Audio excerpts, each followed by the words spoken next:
Breaking news. This is why Russian ships come back from Africa with no cargo.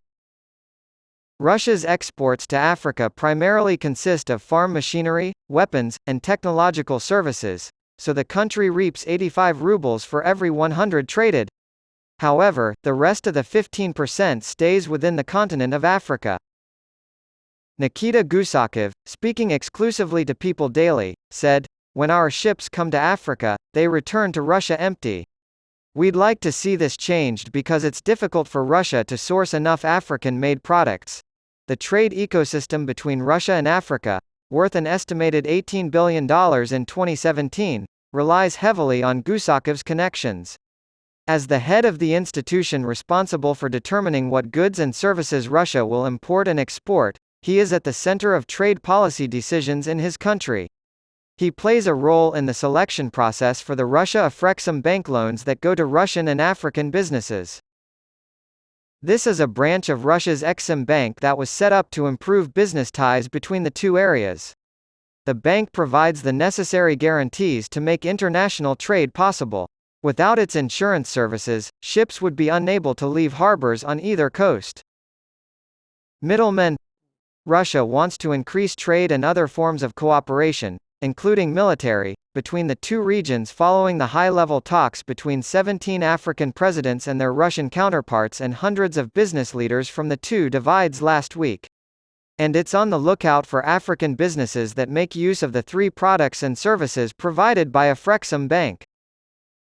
Before the war between Russia and Ukraine, Moscow frequently purchased goods from European majors, which were essentially groups of middlemen based in places like the Netherlands, home to one of the world's largest flower markets, and London, home to a major market for horticultural and other African produce.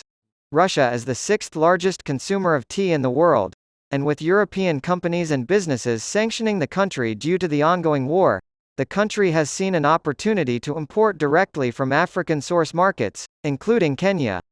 It has taken action to bypass the European intermediaries. During an interview with People Daily, Gusakov said that 300 business meetings took place on the sidelines of the Second Russia-Africa Summit in St. Petersburg, with various memoranda of understanding signed in advance of the consummation of the partnerships that will have far-reaching effects on trade, commerce, and the economy in Africa. Executive Chairman of Mitra Energy, a Mozambican firm with operations in 14 African nations, Michel Ussine, was present at some of the talks. "Using Africa's natural resources for our own benefit is the most important thing," says Ussine. "As the saying goes, we need to have a very clear way on how to monetize our natural resources."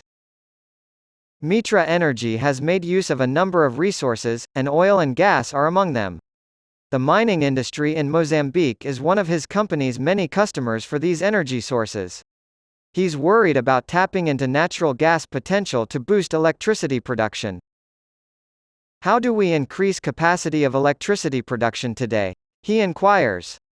"We need to figure out how to send and share this energy." In this respect, the Russian example is unmistakable.